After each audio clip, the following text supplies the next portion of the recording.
Welcome to the captivating landscape of Kitui County, a land of enchanting visitors and undeniable challenges. Nestled in the heart of Kenya, this county grapples with a scarcity that goes deeper than its rugged terrain, the scarcity of water.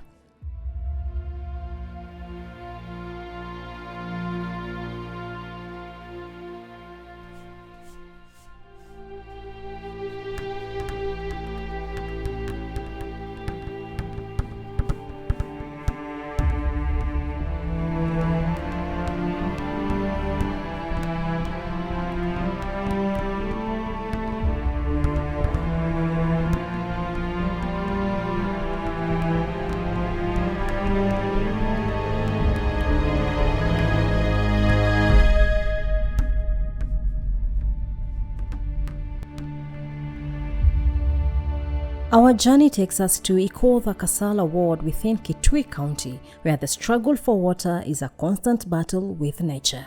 This is a tale of residents who courageously confront the harsh realities of the precious, rare commodity. Kitui County's unique geography, characterized by semi-arid landscape, presents a challenge that touches every facet of life. From agriculture to education, water scarcity casts a long, unrelenting shadow. According to the 2019 Kenya Population and Housing Census, Ikutha Kasaala Ward is home to approximately 82,964 people spread across 8 sub-locations. The ward grapples with the harsh reality of water scarcity in serving this population. This data speaks volumes. The demand for water far surpasses its availability. The harsh, unrelenting reality of climate change over the years has led to this dire situation.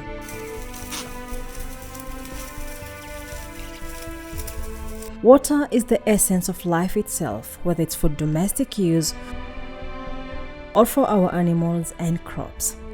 Well, this is not the case in some parts of this county.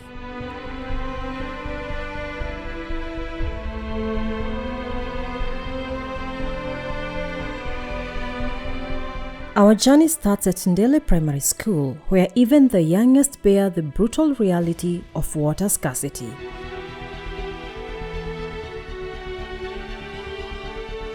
The pupils arrive early in the morning, dutifully tending to their morning routines.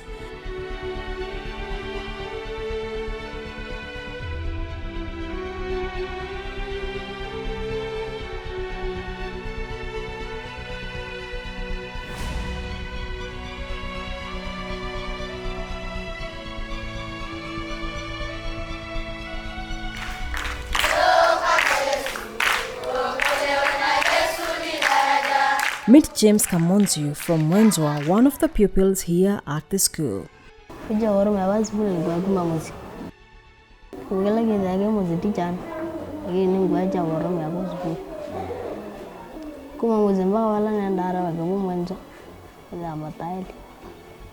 But it's not just James. The girls in the school also face the same water crisis, undertaking long, treacherous journeys to fetch water, a journey that robs them of precious learning time.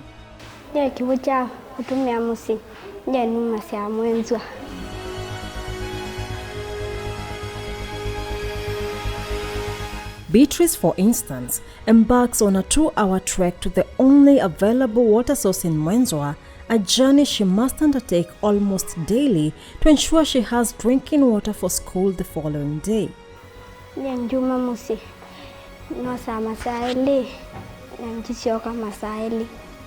The situation here is evidenced by the state inside the class as Madam Rosemary endeavors to teach. You look at, when rounding up to the nearest 10, we go to the ones place value. Kiw'U na kiuta wabasa na siana mbingeni ya school ila siasile wosini kuiche ya kusietele sifikiwe ni chao ni kutaba na siachewa siite ya school. Isu ni challenge kwa masomo mako kwitu. Madam Rosemary describes the learning process in the school as challenging, as some pupils who go in search of water may miss school the following day, making it difficult for them to keep pace with their peers. They must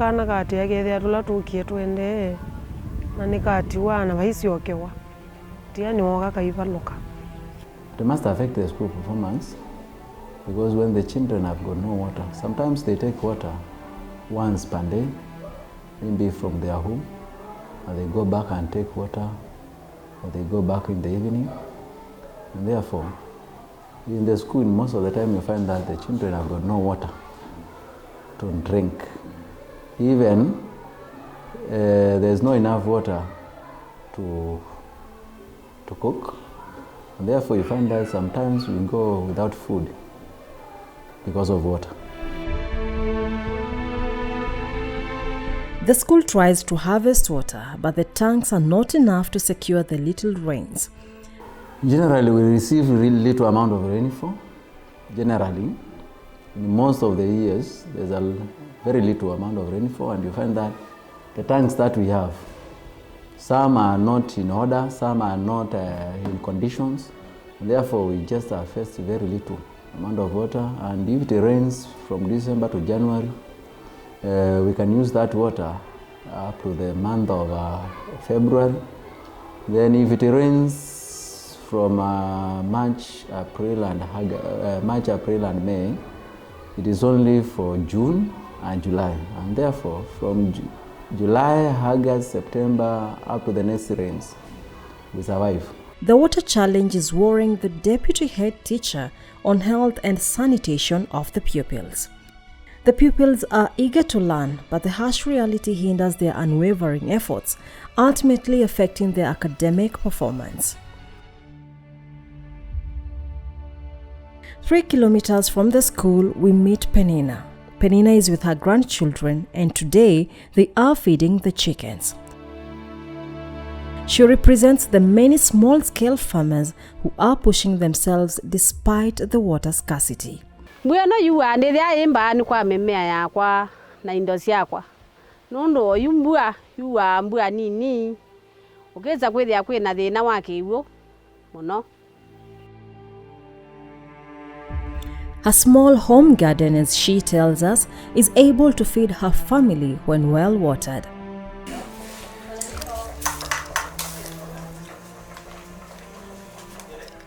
However, the irregular rains have left her crops stunted and she cannot afford to irrigate them. The water she needs for irrigation is too distant for her to access regularly. Bueno, yewa pala ya tilila ninuta ke Mwenzwa na nondo twethia wandu ingi na kitu tosia ke kala ibinda yasa kiboju ke kala ibinda nini na kethela na tuma cia Kiw'U bandu basa usini wita watiba na we basa.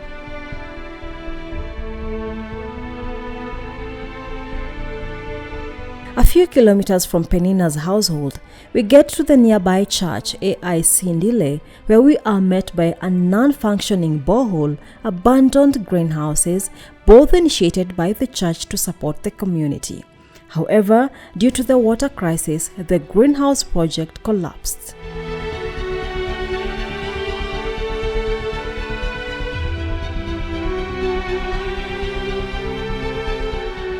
Rosa recounts each water point and the number of households that each serves.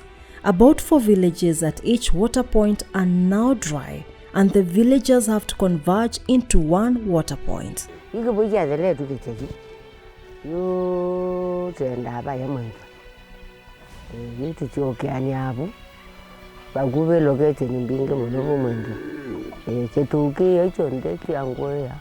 Ndili na emewa yonde tuchokabu na kamuti idio ndeti chokani abu na umana hivi gemi yera do kimina neyo ele na mizu kidala tegenda kadima bukate nako kaingala tiko nawe yodi.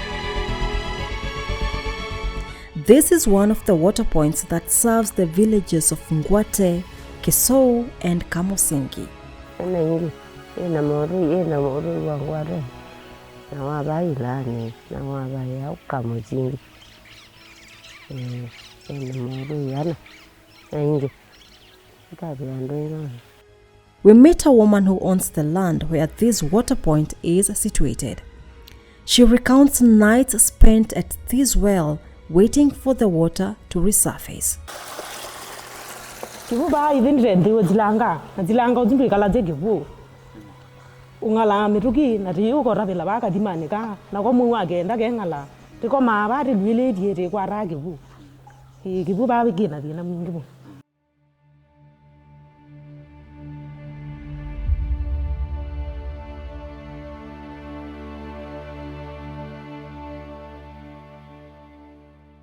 This is another water point called Ikutha.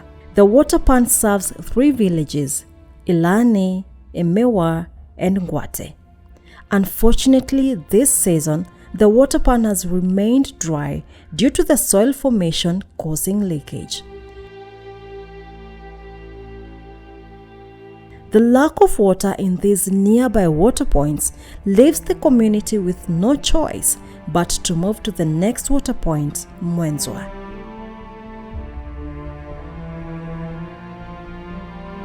This earth dam was constructed between 1983 and 1984 and is under strict guidelines to serve the community for a longer period of time.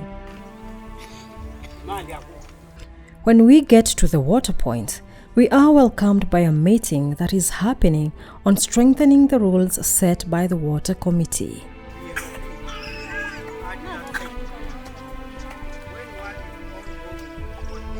Tuto bya kubagene kwa dani kira zando ingi. Pe anu maraboti marangi. Mungu zake buge.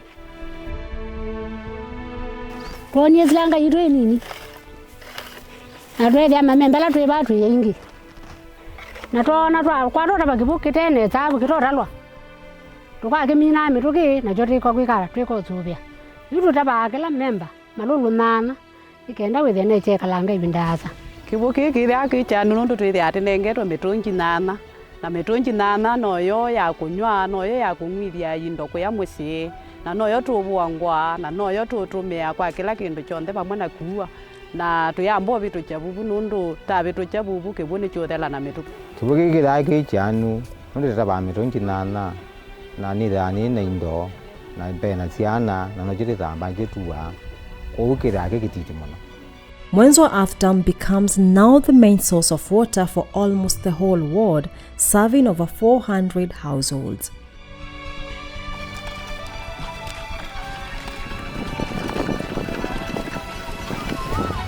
The distance covered by various community members to fetch water is immense, and the work at the dam is a strenuous endeavor.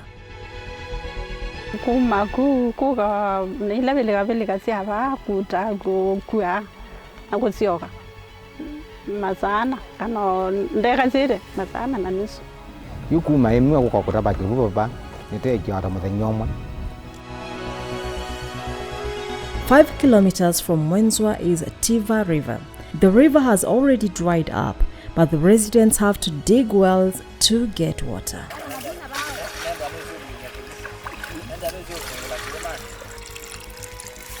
According to the residents of Ikutha, Mwenzwa itself will be dry in just 2 months, compelling the entire ward to make the long, strenuous journey to Tiva. Sheila shares her daily struggle, emphasizing that she has no choice but to make the journey to Tiva, which consumes nearly her entire day. We kuma kuzina kutioka makusa kenda sia ba kwangeo thia hivi kaza itatu kana saina